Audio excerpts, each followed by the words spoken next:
No es fácil ser valiente, tampoco es fácil esquivar los miedos que nos acechan, aquellos miedos que nos han acompañado por años, por noches, los que muchas veces convertidos en pesadilla no nos dejan tranquilos, desde el miedo a levantarnos cualquier mañana hasta el miedo a la muerte súbita, el miedo a la amenaza, a ser asesinado por pensar, por hablar, el miedo al hambre, a perder el trabajo, a la enfermedad, al latir del corazón, el miedo que me tienes, el miedo que te tengo.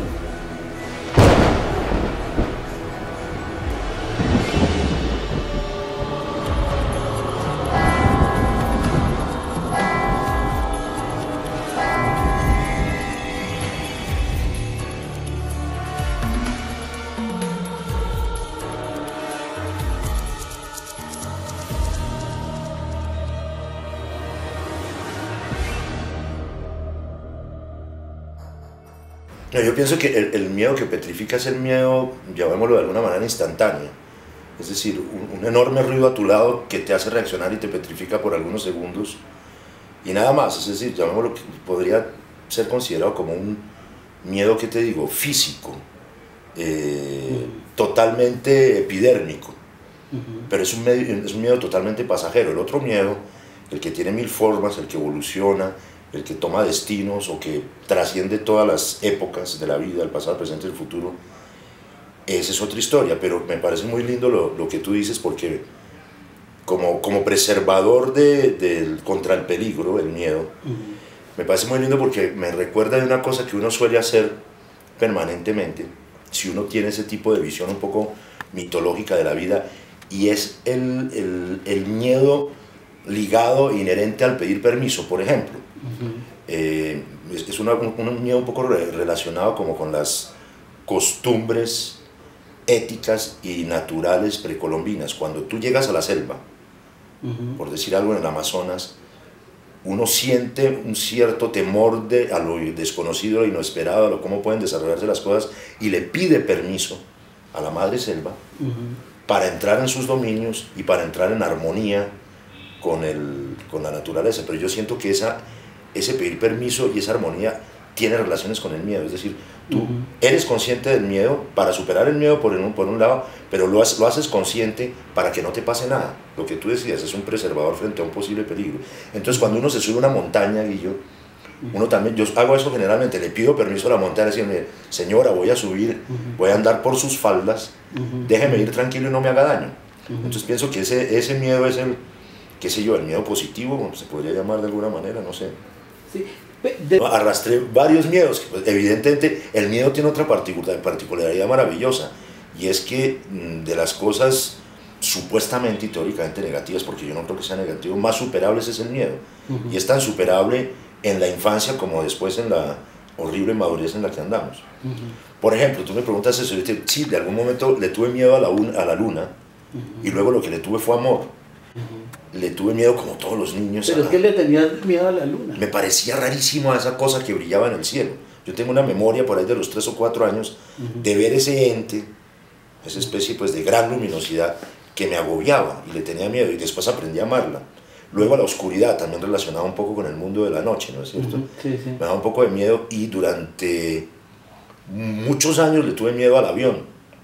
Es decir, a ir en el avión, a montar en el avión, pero por efectos de mi trabajo, de tener que andar tanto, el miedo al avión se me convirtió en otra cosa que fue lo contrario, que es en una enfermedad mental, que es la dromomanía, que es esa enfermedad cuya frase fundamental es: quiero estar donde no estoy. Entonces fíjate, todos los miedos conducen a la superación del miedo, muchas veces sin que uno ¿no es cierto? Sin que uno se lo ponga en mente y lo decida voluntariamente y conscientemente. Sí, me infundía miedo como los grandes esperpentos del catolicismo, ¿sí me entiendes? No necesariamente Dios. No, la ceremonia de la misa siempre me pareció una cosa en la cual uno estaba como en el umbral del temor, no solamente pues por todo el pensamiento de crueldad, de infinita crueldad del judeocristianismo, sino porque la situación era contradictoria, era dura. Para mí la misa nunca fue un acto que me revelaba amor, sino por el contrario me revelaba temor. Quizás también porque lo empecé a entender como una especie de macroestructura ideológica que después pues uno va desarrollando y y madurando y pensando sobre eso. Pero no era la religión exactamente, algunos episodios, sí. La Biblia, las ciertas lecturas de la Biblia, porque pues era interesante leer la Biblia, pues es un súper buen texto literario, como todo el mundo lo sabe, es un lugar común decir eso. Pero también me producía temores la Biblia, por ejemplo, ¿qué te digo yo? De cosas así muy precisas de la infancia, toda la metáfora de Jonás tragado por la ballena, esa vaina me parecía tremenda, aterrorizante, ¿no es cierto? Estar uno dentro del vientre de una ballena. No, yo no pienso que la religión y las imposiciones de la religión jamás tuvieron ninguna influencia sobre mi sexualidad, o quizás sí, la influencia de ir en contra de los preceptos de la religión y de los atavismos moralistas y de las restricciones estúpidas frente al cuerpo y frente a la sexualidad que pueden provenir del catolicismo, ¿no? Entre más catolicismo, más ganas me daban de todo, de experimentar todo. ¿Y qué es eso de todo sin miedo? El sexo con miedo y el amor con miedo, yo pienso que son solemnes catástrofes del individuo o de las colectividades. O sea, una colectividad que ama con miedo está condenada a la infelicidad, y unos individuos que tiran con miedo, pues mal tiran, ¿no? Yo pienso que el principio del mal polvo es el temor, el miedo.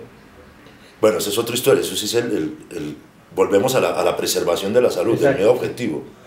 O sea, uno se pone un condón porque tiene miedo, o otras personas pues se dedican al celibato porque les produce miedo a la sexualidad. Puede haber casos de ese tipo, ¿no es cierto? Pero bueno, eso sí es distinto, es la prevención. Pero pienso que el miedo es también, Guillo, una cosa sustancialmente ideológica, ¿no?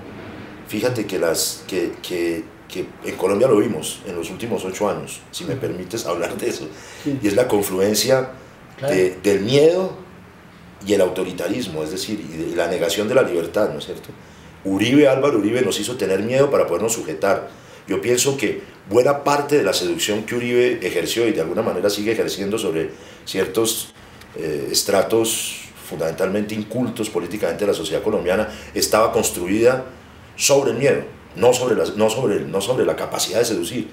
Seducía porque era violentamente agresivo frente a lo que a él le parecía que tenía que ser agresivo. Luego el miedo también es un condicionador ideológico, no solamente de la religión sino de la política. Uribe Vélez era un tipo que creo que era consciente, y sus asesores, de producir miedo, y lo hacía con el gesto, y con las palabras, y con todo, lo sigue haciendo. Pues es el famoso también, el conocidísimo miedo a lo desconocido, porque uno no sabe lo que le van a hacer.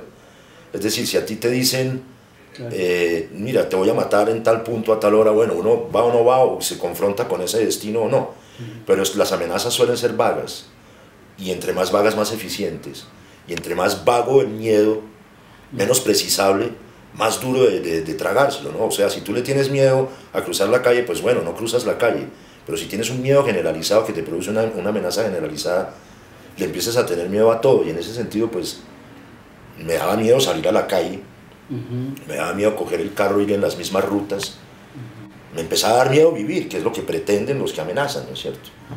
En esas cosas, prácticas concretísimas del terrorismo de Estado, en este caso, ¿no es cierto? Y el miedo, pues la última opción del miedo es evitarlo por eliminación directa, es decir, irse de donde lo están uno amenazando, ¿no? Pero el miedo de todas maneras queda, ¿no? O sea, yo me voy, ya no tengo el pavor inmediato que de pronto me agredan o me maten, ¿cierto? Pero sí queda el miedo como una especie de remanente psicológico traumático, ¿sí? Bueno, yo pienso que la sociedad colombiana, ese tipo de sociedad colombiana que eligió la opción Uribe, no se identificó Uribe con ella, sino ella con Uribe. Es decir, es un sector de la sociedad colombiana que está totalmente permeado por la mafia, por la seguridad mafiosa, o por el narcotráfico, en fin, por las expresiones de la mafia, ¿no es cierto? No fue Uribe no tuvo que ir, la gente se identificó con él, pero sí ejerció el temor. Es decir, ejerció el temor y daba miedo, por ejemplo, específicamente, perder todas las estructuras mal que bien republicanas de este país, como la democracia, como el equilibrio de los poderes, como la separación de los poderes. Lo que estaba causando era miedo, pero al mismo tiempo, cuando tú causas miedos y existe lo contrario del miedo, que es el valor, o bueno, cobardía o valor, el valor de oponerse al miedo y enfrentarse al miedo, pues pasa lo que le pasó a Uribe, que creyó que nos iba a atemorizar 4 años más, y nada, la sociedad colombiana, empezando por los primeros agredidos, y a los primeros que les metió miedo, que fue a la Corte Suprema, les dijeron que no podía seguir perturbando la vida institucional de este país. Y afortunadamente pues el miedo no triunfó, no siguió, no perduró. Pues yo pienso que fue un bache, además un bache en traslación hacia el pasado, ¿no? O sea, vivimos 8 años, que ahora las cosas son distintas, yo pienso que sí son distintas definitivamente. Vivimos 8 años donde no solamente se detuvieron ciertas cosas, sino que el país se atrasó socialmente y culturalmente, en el sentido antropológico de la cultura, un montón. No pienso que sea tan grave y ni tan dispendioso recuperar cierto tipo de atraso de la evolución de la sociedad colombiana hacia el progreso mental y hacia la libertad y hacia una serie de cosas en las cuales mal que bien íbamos, ¿no? Con el lastre de la guerra y todo lo que tú quieras. Ahora no siento que sea tan difícil, porque me parece que el miedo que ejerció Uribe sobre la gente no hizo tanta mella como él quería. Te voy a contar exactamente la última versión de ese. Claro, uno siente permanentemente eso, pero también surge otro miedo en medio de la disfunción de la comprensión en esta sociedad y de la educación, que es el miedo a que no te entiendan. ¿En qué sentido te lo digo? Yo tengo un personaje que tú debes conocer, que se llama Godofredo Cínico Caspa, que proviene de cuando dirigía Quack y escribía los libros de internet que se llama ¿Quién y quién? Con un cierto éxito, con un montón de éxitos. Esa vaina tiene 100.000 clics a la semana, es muy grande. Y hace unos meses, un par de meses, escribí un artículo. Bueno, Godofredo Cínico Caspa es un fascista hijo de puta de extrema derecha, y en eso consiste el juego. Es un sarcasmo y una ironía de lo que piensa esa gente que existe en carne y hueso en Colombia. Y escribí una columna, Recién muerto yo de Arroyo, en la cual este personaje, que además de fascista es racista, decía todo tipo de barbaridades contra yo de Arroyo. Pues no te imaginas lo que pasó en la incomprensión de la gente y en el temor de sentirse incomprendido, ¿no es cierto? Que es como el juego en nuestra conversación. Empezaron a mandarme miles de mensajes súper agresivos. Crearon un grupo en Facebook de Antonio Morales, persona no grata en Barranquilla, porque provenía un poco de Barranquilla, porque la gente no entendió que era un mensaje, es decir, leyó en primer grado, como si realmente quien escribió la cosa que soy yo fuera fascista, racista, lo cual es un poco estúpido también, porque si van y buscan 3 cosas en Google se darán cuenta cuál ha sido, de alguna manera, mi trasegar por la vida, que ha sido para el otro lado, para la izquierda, ¿no? Entonces el miedo a que no lo entiendan a uno. Afortunadamente muchísima más gente entendió, pero bueno. Pero fíjate que la malinterpretación de este miedo de respetar a los muertos era tan fuerte que lo que pretendía, y así lo entendieron evidentemente miles de personas, decenas de miles de personas, era hacerle un homenaje al yo de Arroyo, ¿no? Claro. Exactamente todo lo contrario. Es decir, que un hijo de puta como ese hijo de puta hable mal de ti, evidentemente es un elogio, ¿cierto? O sea, si José Obdulio Gaviria, que es igualito a Godofredo Cínico Caspa, me insulta, yo me siento contentísimo. Godofredo es un poco más inteligente, creo, ¿no? Menos ignorante, pienso yo. O sea, Godofredo es una persona mucho más formada. El miedo condujo a que me dijeron que tenía que explicarlo. Entonces lo expliqué, firmado por mí, por Antonio. Es un tipo de censura, ¿no? De control. No. De control. No, teóricamente es control. No, al contrario, era una explicación para cierta gente que de alguna manera necesitaba eso, pero al contrario, un medio de comunicación donde se arma un alboroto de 150.000 clics y 14.000 mensajes, lo que se ponen son felices, ¿me entiendes? Porque eso es audiencia y eso es plata. No, les pareció re bien. Pero claro, el miedo de los medios de comunicación, te podría hablar del gran miedo del inconsciente, ¿sí me entiendes? Que es ese fenómeno de la autocensura. De gente que ya ni siquiera siente el miedo, aún teniéndolo. Es decir, un miedo tan apabullantemente ideológico, Guillo, que cuando tú te autocensuras no te estás dando cuenta que es un acto reflejo de temor, o porque pierdes el trabajo, o porque pierdes algo. Pero la autocensura en los medios, que es pan de todos los días en este país, sí que es un miedo. Es tan tenaz el miedo que no se siente. Así sea por una paradoja, pero así es. Volviendo, tratando de mirar algunas cosas de estos escritores. Por ejemplo, hay un escritor español que me llamaba la atención al afirmar, o el español o el argentino, un poco el miedo a perder la felicidad que tiene. Era un miedo muy particular porque él estaba feliz, ¿sí? Y él tenía miedo de morir, pero no era el miedo a la muerte, sino el miedo a perder la felicidad en la que vivía. Me parece absolutamente sensible y bonito eso, porque Y lo he pensado últimamente, sí, lo he pensado pues claro, porque ya no estamos jóvenes, tenemos 50 y pico de años, lo que tú quieras, y uno empieza a ver la perspectiva de la muerte como una posibilidad muy cercana, ¿cierto?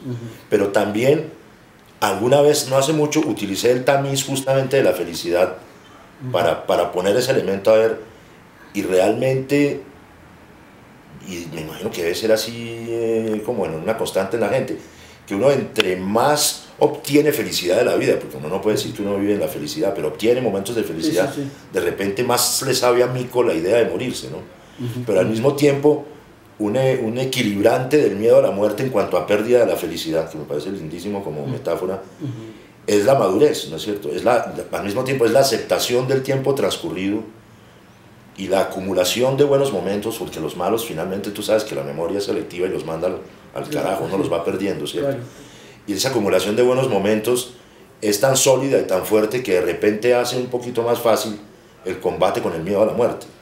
Bueno, te lo digo, desde el punto de vista físico, de tratar de hacer algo, nunca he llegado a ese punto. Tratar, de pensar. En momentos quizás en los únicos momentos, que tampoco han sido muchos, en momentos de muy fuertes depresiones, yo no soy depresivo, causadas por agentes exógenos físico-químicos, ahí sí, existe y al mismo tiempo produce temor, es decir, porque dice, pero ¿cómo así? O sea, ¿en qué estás? Ese miedo o ese temor a lo que en algún momento pueda ser el vicio, ¿sí? Cualquier vicio, o sea, porque igual puedes estar puteado por el alcohol o por el sexo. El miedo que nace en el guayabo, ¿sí me entiendes? El guayabo es sustancialmente una estructura de temor, de miedo. Tú sabes que tienes miedo porque consumiste determinadas vainas, pero no sabes a qué le tienes miedo, hasta que no se va el efecto del químico, sea alcohol, sea cigarrillo, sea cocaína, marihuana, porque me da miedo. Sí, por miedo, o sea, por miedo a lo que sea, a miedo a una secuencia interminable de depresiones. Por miedo a lo que a uno le gusta, que es la felicidad. A lo que decías tú del escritor. Que decía el español. Exacto, sí, que uno lo que le da miedo es no ser feliz, es decir, llámalo dolor de alguna manera, así sea físico o moral, que llama el dolor. Pero sí, yo sí siento que eso es la lucha contra el miedo a perder la felicidad. Eso es el dolor, como la enfermedad. Eso también da miedo. Yo he estado enfermo, pues como todos nos ha pasado en la vida, por accidentes o por cosas, yo sé lo que es. En medio de una enfermedad has pensado, mierda. He tenido miedo a que el dolor de la enfermedad, llámese mala respiración o dolor físico, ocupe tanto la conciencia, que la conciencia desaparezca, ¿sí me entiendes? Claro, que el dolor se ocupe. Sí, que uno no pueda ya ni siquiera ni leer ni nada. Eso me parece que es profundamente atemorizante, ¿no es cierto? Y también, pues claro, cuando uno está enfermo, depende del grado, del nivel de la enfermedad, y yo he tenido momentos muy complicados, resurge nuevamente de una manera punzante el fenómeno del temor a la muerte, ¿no? Porque es que está ahí, tú empiezas a sentir. Yo alguna vez estaba infartado, una historia que tú conoces, infartado en un hospital, me volvió a dar un infarto pulmonar, y evidentemente la perspectiva de la muerte era tan cercana como salir por la noche a ir al cine, siendo la tarde. Entonces te imaginas, no era fácil, pero pues... Pero igual la respuesta al miedo frente a esa vaina es como una inmensa actividad mental en la cual uno no se deja congelar, ¿no? No, claro que tengo pesadillas, pero las tuve, y tuve sueños recurrentes de temores, ¿no? De grandes pánicos. Pienso que hay otro que es típico, claro, que es como un lugar común, no tiene la elaboración del temor tipo Lovecraft o Poe, sino que es muchísimo más fácil y sencillo, y es que tú vas subiendo una escalera y alguien viene detrás de ti, ¿no? Entonces ahí hay otro temor asociado a otro fenómeno psicopático o patológico de la condición humana, que es la paranoia. Es que sientes que hay algo que te persigue cuando no lo hay.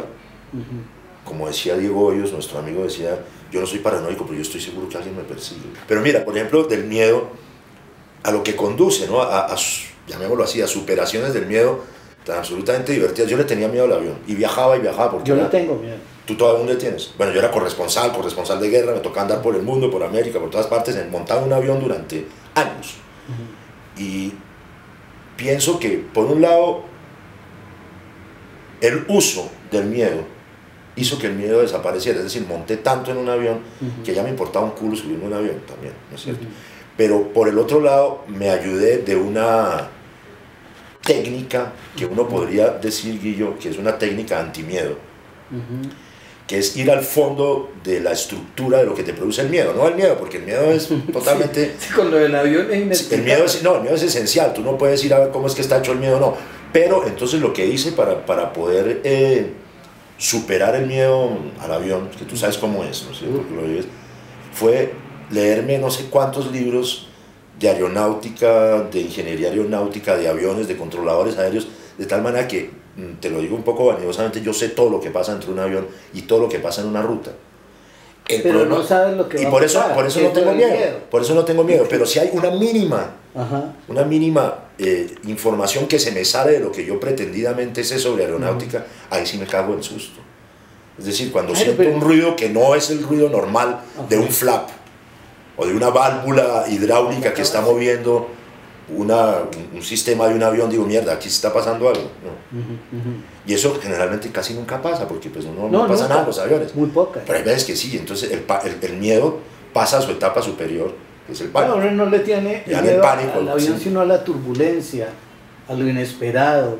Hay gente que le tiene miedo a la altura, o hay gente que le tiene miedo al encierro. Además, una pesadilla, hay cosas que, como todo, ¿no es cierto?, que para ciertas personas no son una pesadilla y para otras sí. Yo diría que hay cosas que inclusive que para unos son una pesadilla y que para otras pueden ser un jolgorio.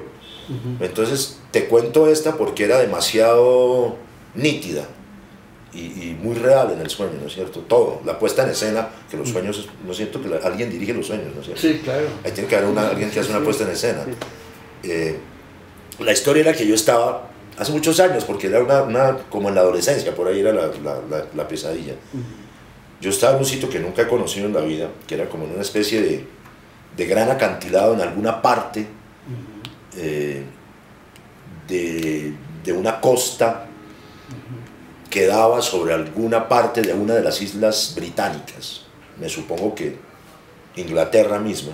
Yo estaba parado en un acantilado y veía venir un objeto por el mar, no era ahora, era tiempo atrás, podía ser finales del medioevo, principios de las épocas posteriores, antes del Renacimiento, en esa transición rara, como 1500, pongo.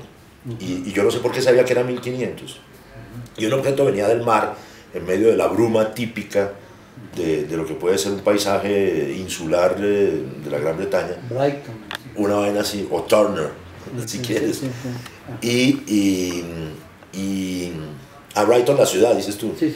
Yo pensé más bien en los acantilados. Pensé en una pintura de Turner, de un barco, bueno, es que Brighton por los acantilados. Exacto. Acantilados. Y venía un objeto que yo creía que era un barco. O sea, que venía acercándose, y yo no precisaba la forma un poco brumosa de ese barco en medio de ese clima raro, ¿cierto? Y el momento en el cual tengo miedo y se produce la pesadilla y claro, me despierto siempre, es cuando veo que se acerca como a una parte de abajo del acantilado y me doy cuenta que no es un barco, sino que es un inmenso catafalco. ¿Me entiendes? Un gigantesco ataúd, más que un ataúd verdaderamente un catafalco, en el sentido pues mucho más pomposo de alguien muy importante enterrado, y pienso que es el catafalco de un rey, me aterra y me despierto. Y viene de Normandía el catafalco. No sé de dónde viene del mar. De allá, del otro podría lado. Ser de Normandía, del canal, o podría ser más al norte, pero era de pánico, saber que eso no era un barco. ¿Y despertabas ahí? Claro, me da un susto, un culillo el hijo de puta, saber que esa vaina no era un barco, sino que era un catafalco gigantesco, sin velas ni nada, un catafalco inmenso. Qué bien. A ver. Luego, pues imagínate, para otra persona eso puede ser, no sé, un tema de una película. Una película, una escena cinematográfica, alguna vaina divertidísima, etcétera, sin que no tenga ningún contenido de miedo. El fenómeno también contradictorio y paradójico del miedo-amor. ¿No? Así como hay el amor-odio, uno puede hablar del miedo-amor, que generalmente con los padres o con la madre también se producen relaciones de amor y de temor, ¿no? O de temor causado por el amor o de amor causado por el temor, muchas veces ligado, y evidentemente pues uno tiene todo un trasunto de relaciones patológicas y abrumadoras con la figura del padre, que en mi caso pues era un padre por un lado autoritario con respecto, o sea que me producía temor, pero por el otro lado totalmente seductor en la medida de la relación intelectual que tuvimos casi que desde niños, a través de la literatura, a través de las artes, del conocimiento y tal. Entonces era un ser que me producía un infinito pánico objetivo y un gran amor subjetivo, que pienso que se equilibraba el uno con el otro. Pero claro, miedo al padre, obvio. ¿Cuándo fue la última vez que dijiste Dios mío? Pues, pienso que a cada rato. Ajá. Esa muletilla católica, yo sí la tengo. ¿La sí, llevas? Sí. Dios mío. Sabiendo evidentemente todo lo que soy. Él no puede hacer nada. Todo lo que no soy con respecto a eso, ¿sí me entendés? Que no tengo pues ninguna relación extracontractual con la divinidad, ¿no? Tampoco un desconocimiento absoluto de su Pero sí pega la moral cristiana ahí. Claro, claro. El miedo a la monogamia, por ejemplo. No, pues inclusive a veces que puedo decir como exclamación de algo que me parezca absolutamente condenable, digo, Dios santo y bendito, pero ¿cómo puede ser así de hijo de puta? Ajá, sí, ya no solamente Dios hay Dios, sino Dios santo y bendito, ajá, que sea una formulación muchísimo más compleja de una frase católica. Y le agregas hijo de puta para liberarte de esa... Para matizar de alguna manera una cosa tan solemne, toca ponerle una vulgaridad, que ajá, son antisolemnes las vulgaridades, ¿no? Bueno, yo creo que ahí está bien, ¿no? Sí. ¿No? Va a narrarlo. Te cuento esa vaina, no, de momentos de pánico, ¿no? De esos que son insalvables y que no depende de uno para nada la posibilidad de corregir el miedo y de someter el miedo a la tranquilidad, ¿no? Era que me operaron de una pierna, de la cual me sacaron un montón de coágulos de sangre que me habían producido infartos porque me había accidentado en una moto, en fin, un proceso complicadísimo. Y me operaron y me sacaron las venas de esta pierna, las dos femorales, en un episodio pues de hospitales y tal, porque era la única manera de que no me diera otro infarto que ya me iba a matar. Entonces me sacaron las venas y al día siguiente, después de la operación, el médico cirujano llegó y me dijo, y yo que pensaba que pues me habían salvado la vida, eso ya estaba tranquilo, ese miedo se me había quitado, pero yo que pensaba que no iba a haber más miedo sino una recuperación más o menos inmediata, estaba joven, tenía 35 años, el tipo me dice, llega el médico, Ucros se llamaba, y me dice, y ahora viene lo teso. Le dije, pero lo teso ¿qué no? ¿Qué más teso que le saquen uno las venas? Me dijo, no, es que durante 24 o 36 o 48 horas máximo, vamos a ver si su pierna con las otras venitas chiquitas que le quedan revasculariza o no. Es decir, si la sangre va a buscar un camino de regreso hacia los pulmones para que siga la vida. Entonces le dije, ¿y lo que estoy entendiendo es lo que usted me está diciendo? Me dije, sí, le puede producir una gangrena y habría que amputarle la pierna desde arriba. Entonces ahí sí se produce un miedo de ese que huele, claro, ¿no? Porque pues, tú bien sabes que hay miedos que huelen, ¿no es cierto? Sí, claro. Desde la sobaquina famosa que producen las cantidades de cosas, orinarse de miedo, cagarse de miedo, me produjo un miedo físico, es decir, saber que durante unas horas no sabría si realmente me iban a amputar la pierna o no. 24 horas después se acabó el miedo, nada, me pasé toda una noche peleando contra ese miedo, ¿no? Y contra la posibilidad que me amputaran, haciéndome todo tipo de rituales personales para evitar esa vaina. Y a las 24 horas subió el man nuevamente a la habitación, cagado la risa con una tomografía en la mano diciendo, uy no, su revascularización es perfecta, tranquilo, no lo vamos a tener que amputar. Horas de pánico. 24 horas de horror.